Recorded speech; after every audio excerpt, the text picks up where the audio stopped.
Hello mga mare! Ayun nga, nakita ko na nga nakaakyat na nga ang aking panganay doon sa taas na yun at kumakaway na siya. Sabi ko, halika na at aalis na tayo. Ayan. Ayan siya oh. Ang ganda daw sa taas pero hindi naman siya nagpicture dyan. So ayan na nga. Bumaba na siya. O, hintayin natin makababa. Tignan ninyo. Ang bilis niya oh. Andun na siya agad oh. Guys, ang ganda dito sa area na to. Sa mga may gusto ng booking sa Baguio, mag-PM lang kayo sa akin at bibigyan ko kayo ng napakabait na tourist guide at napakagandang accommodation. So mag-PM lang at i-book nyo na ang inyong date para po ma-reserve na natin yung accommodation para sa inyo. So ayan na nga, tatakbo na siya kasi kailangan na namin umalis. At nagmamadali na kami dun sa susunod namin pupuntahan.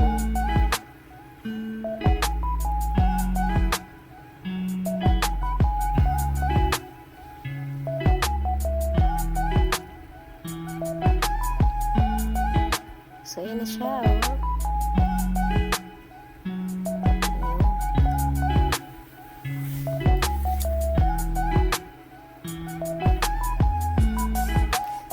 Mga mare, nandito na kami sa Kingdom of Stone. Ayan, napakaganda din dito. Ayan, natutuwa si Bunso.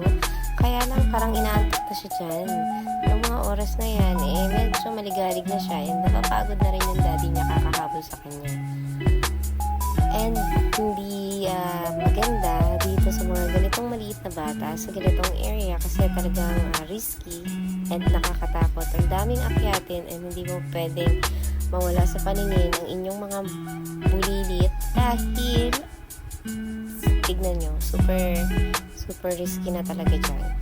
So pagka hindi nyo babantayan, talagang baka mapano yung inyong bunso, no? Kagaya niyang asawa ko, lagi nandyan, nakasunod siya sa kanya. And lumabas din kami kaagad dyan.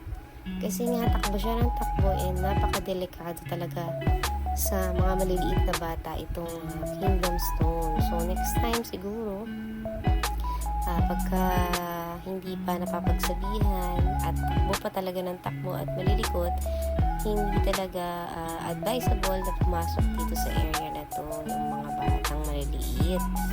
No, siguro dapat mga 8, gano'n, 9. Kasi risky talaga. Lalo na pag umuulan, madulas dyan guys. So, maraming akyatin talaga. So, ingat-ingat lang tayo.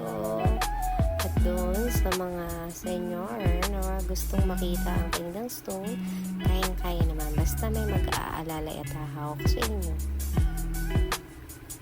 And super ang ganda niyang tignan, pero nakakatakot. Kasi maraming ang akyatin. So, ayun, nandun na pala sila sa baba. Sinundan ko sila sa taas.